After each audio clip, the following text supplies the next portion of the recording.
नमस्कार, मी संकेत आणि आपण पाहत आहात मुंबई आउटलुक. बारामतीच्या पोटनिवडणुकीचा वाद जो आहे किंवा त्याला घेऊन जे राजकारण होतंय ते वेगळ्या टोकाला गेलेलं आहे. अ, अजित पवार यांच्या दुःखद निधनानंतर बारामतीची जागा कोण लढवणार यावरून प्रश्नचिन्ह उपस्थित झाले होते. अर्थातच त्यांची पत्नी सुनेत्राताई पवार यांच्याकडे ती जागा जाणार होती राष्ट्रवादीच्या कोट्यातून, आणि तशी त्यांनी तयारी देखील केलेली आहे. त्या राज्याच्या उपमुख्यमंत्री म्हणून त्यांनी शपथ घेतलेली आहे. आता त्यांना रितसरपणे विधानसभेमध्ये निवडून जाण्यासाठी पोटनिवडणूक लागलेली आहे. ह्या निवडणुकीला घेऊन बरीच चर्चा चालू होती की ही पोटनिवडणूक जी आहे ती बिनविरोध व्हावी, परंतु बिनविरोध तसं काही चित्र बारामतीमध्ये दिसत नाहीये. जवळपास 18 ते 19 उमेदवार जे आहेत या बारामतीच्या पोटनिवडणुकीच्या रिंगणामध्ये मैदानामध्ये उतरलेले आहेत.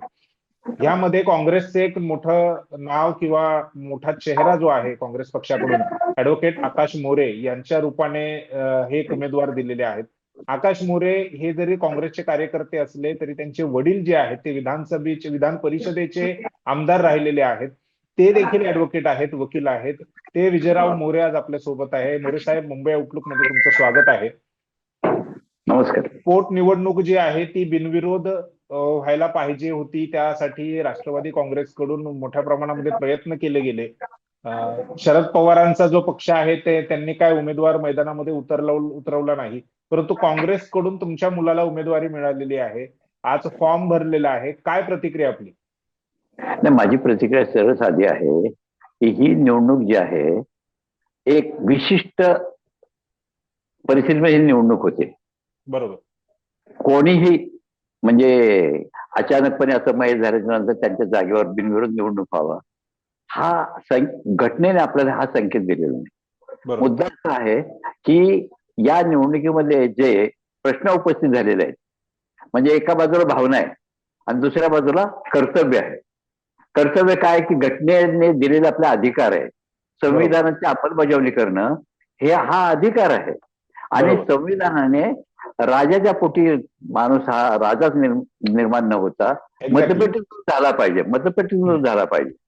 त्यामुळे आमची स्पष्टपणे भूमिका आहे की डॉक्टर बाबासाहेब आंबेडकरांनी जे संविधान दिलेलं आहे, प्रत्येक माणसाला एक मताचा अधिकार, आणि तो मताचा अधिकार वापरताना त्याला जे वाटतं या देशाची रचना कसं असावी, या देशाचं गृह खातं कसं असावं, महसूल खातं कसं असावं, गोरगरीब माणसाच्या जीवनामध्ये निश्चितपणे एक प्रकाश पडला पाहिजे. सत्ता, संपत्ती, प्रतिष्ठा याचा ओघ वरून खाली असं व्हावला पाहिजे.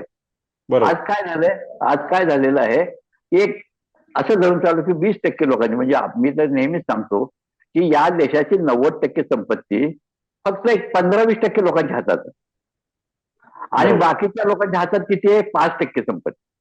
म्हणजे 80% लोक जे आहेत त्यांच्या हातामध्ये अवघी 5-7% संपत्ती आणि बाकीच्या लोकांच्याकडे 70% संपत्ती. ही विषमता आहे.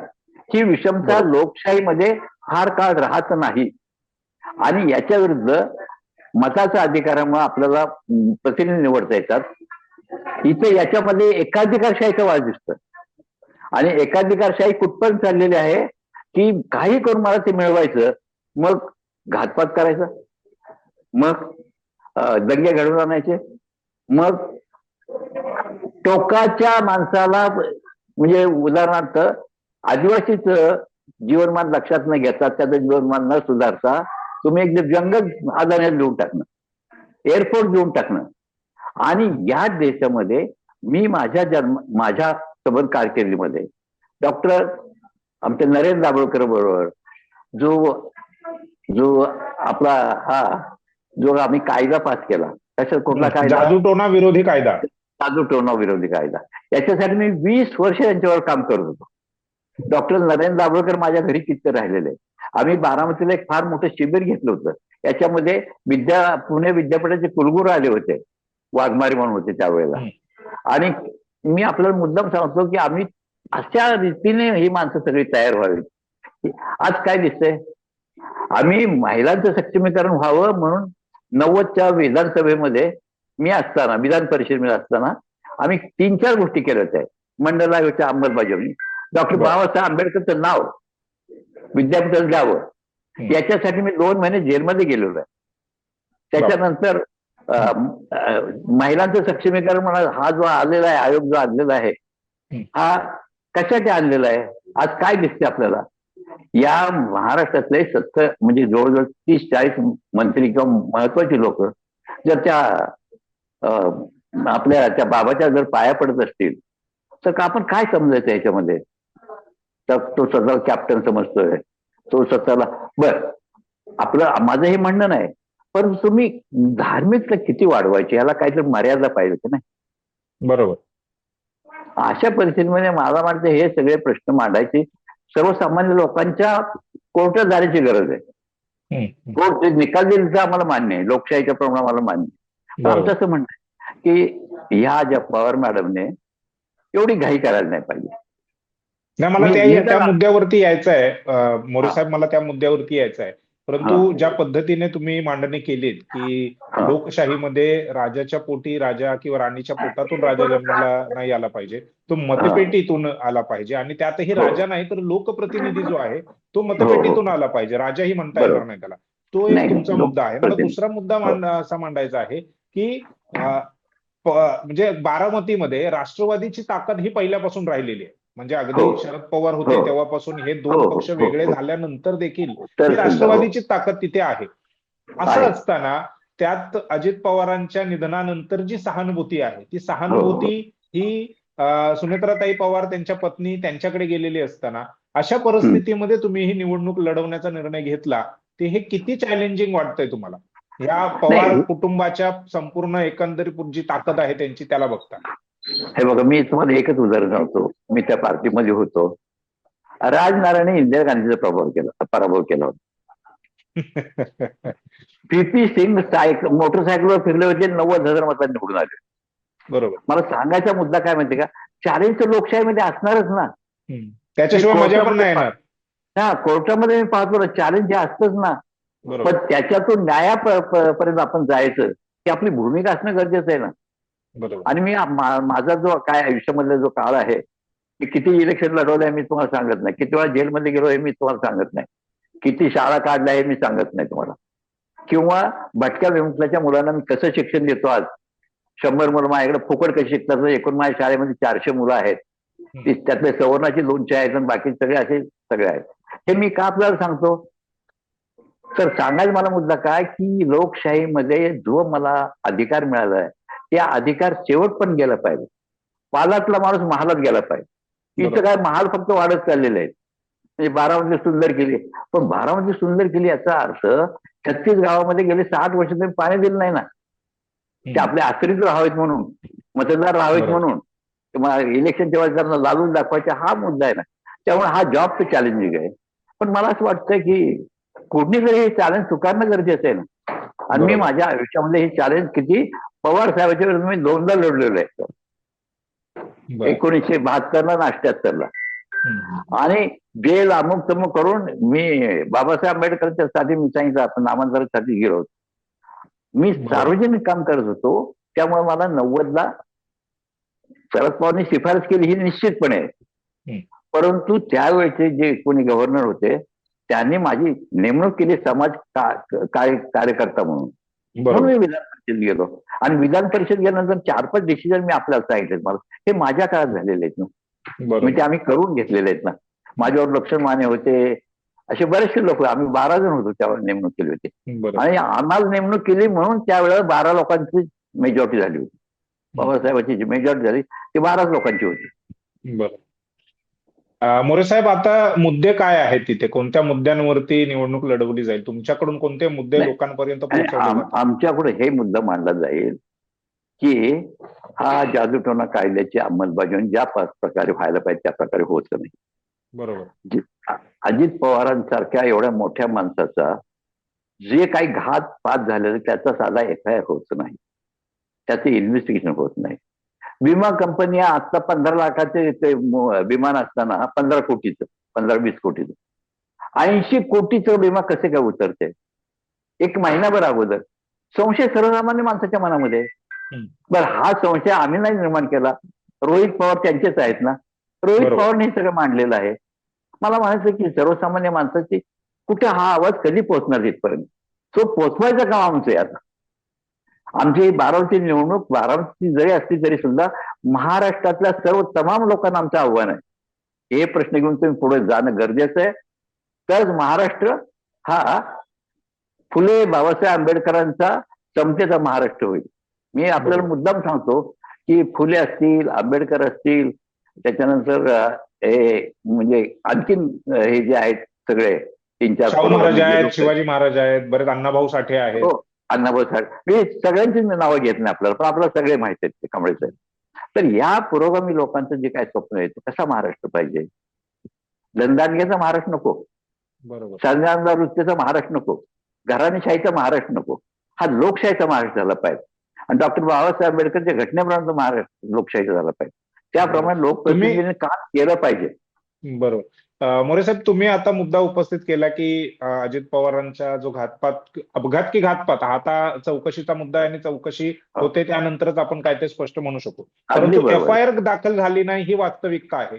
त्या संदर्भात तुम्ही असं म्हटलं की जर FIR दाखल केली सुनेत्रा पवार यांनी तर तुम्ही माघार घ्यायला तयार आहेत. नाही नाही, मुद्दा काय माहिती का, आता काँग्रेस पक्षाचं हे धोरण आहे, लक्षात घ्या. आम्ही माघार घ्यायचा प्रश्न निर्माण होत नाही. बरोबर. तुम्ही फक्त नावाला दाखवण्याकरता FIR करणार का खरं इन्व्हेस्टिगेशन करणार का सुप्रीम कोर्टच्या जजेसच्या मार्गदर्शनाखाली इन्व्हेस्टिगेशन करणार? हा सगळा तपशिलाचा प्रश्न आहे ना.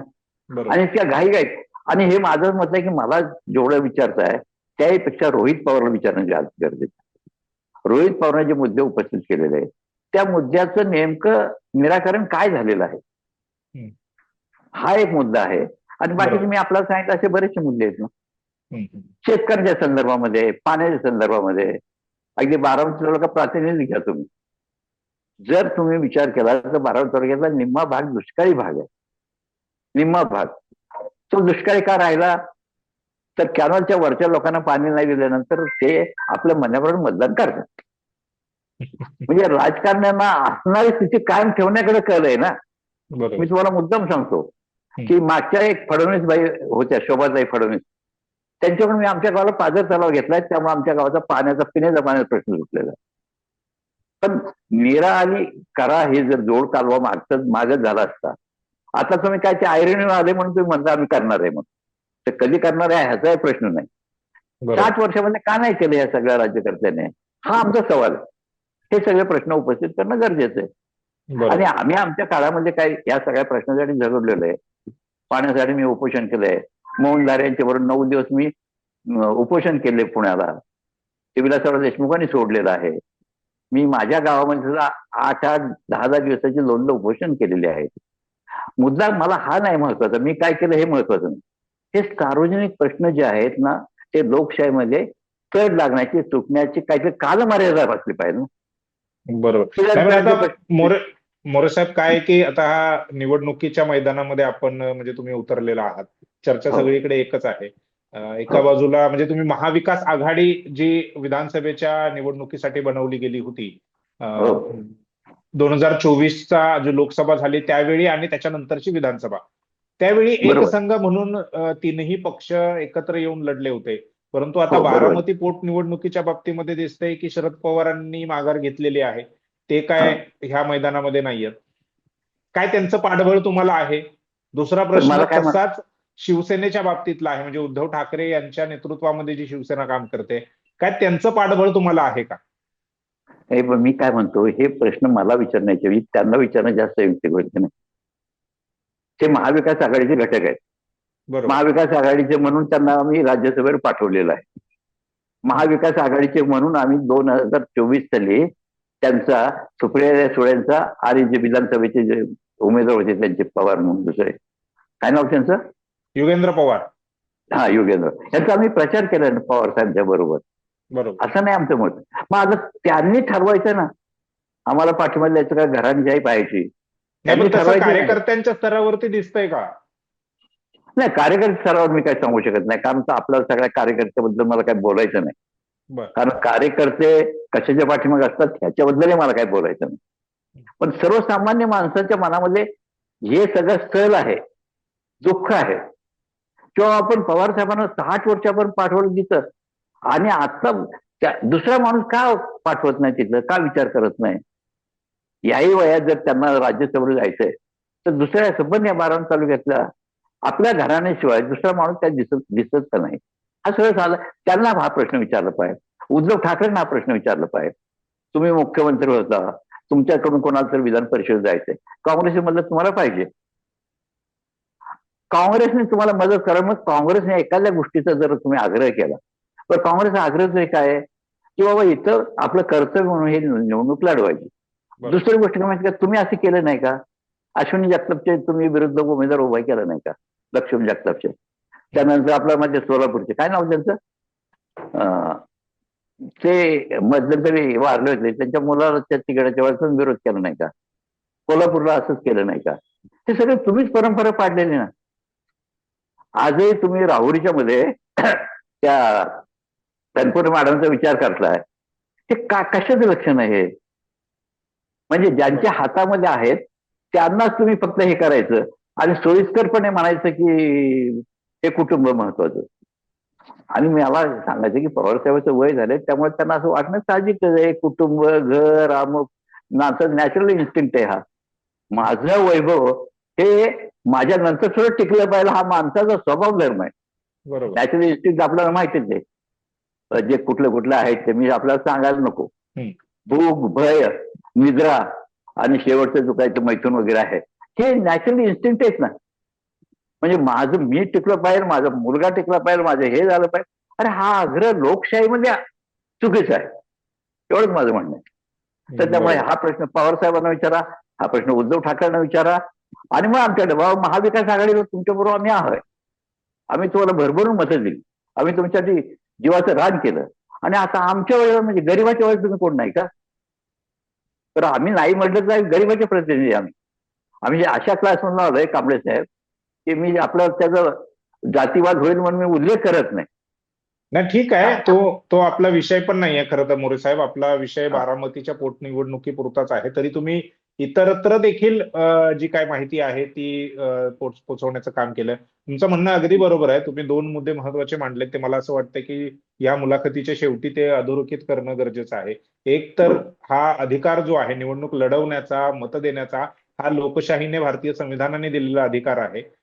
कुठल्या एका परिवारासाठी तो अधिकार सोडता येणार नाही, कारण तो परिवारापेक्षा मोठा अधिकार आहे. हा अधिकार वापरताना भावनेचा कल्लोळ होण्यापेक्षा आपलं कर्तव्य काय आहे?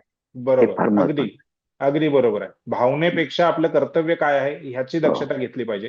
दुसरा जो तुम्ही मुद्दा मांडलात तो हा की महाविकास आघाडी म्हणून तुम्ही गेल्या 2-3 वर्षापासून लढत आहात. तुम्ही बऱ्याच वेळा या बारामती विधानसभेमध्ये, या मतदारसंघामध्ये राष्ट्रवादीचे हात मजबूत केलेले आहेत, शरद पवारांचे हात मजबूत केलेले आहेत. आणि आता ज्यावेळी अशी वेळ येते, कर्तव्य बजावण्याची जेव्हा वेळ येते, त्यावेळी शरद पवार हे वेगळा निर्णय घेत आहेत. त्यामुळे अर्थातच हे लोकशाहीसाठी दुःखद बाब आहे. शेवटी मी इतकंच म्हणू इच्छितो की ही जी काही राजकीय संस्कृतीच्या नावाखाली जे काय हे बिनविरोध करण्याचा जो प्रकार आहे, आपण महानगरपालिकेच्या निवडणुकीमध्ये देखील बघितलं की 70च्या आसपास जे 70 नाही 40च्या आसपास उमेदवार जे आहेत महानगरपालिकांचे वेगवेगळ्या, ते बिनविरोध निवडून आले होते, बिनविरोध त्यांची निवड झाली होती. त्यामुळे तेव्हा पण अशी चर्चा झाली होती. आता पुन्हा एकदा ही चर्चा होते. त्यामुळे बिनविरोध जी आहे निवडणूक कुठेही होऊ नये, कर्तव्य हे सगळ्यात महत्वाचं आहे, लोकशाही ही सगळ्यात महत्वाची आहे, आणि ते टिकवण्यासाठीच आपण सर्वांनी काम केलं पाहिजे. कोण हारणार, कोण जिंकणार हा नंतरचा मुद्दा आहे. लढणार कोण, लढायला कोण तयार आहे, हा सगळ्यात महत्वाचा मुद्दा आहे असं मला वाटतं. आणि याच्यामध्ये इलेक्शन हे लोकशाहीचं शिक्षण देण्याचं फार मोठं साधन. बरोबर. मी इतर साधनापासून, त्या शिक्षणापासून लोकांना वंचित ठेवणं किंवा त्या मताधिकारापासून लोकांना वंचित ठेवणं हे अक्षम्य आहे असं मला वाटतंय. त्यामुळे ही मुलाखत खूप महत्वाची आहे. मोरे सर, तुम्ही आम्हाला वेळ दिलात आणि अतिशय महत्वपूर्ण विषयावरती आम्हाला सखोल असं मार्गदर्शन केलं. तुम्ही आमच्याशी चर्चा केली त्याबद्दल तुमचं आभार. आणि पुन्हा एकदा तुम्ही नवीन विषयावर, वेगळ्या विषयावरती आमच्याशी बोलण्यासाठी वेळ द्याल अशी अपेक्षा व्यक्त करूया. इथेच थांबतो. धन्यवाद सर.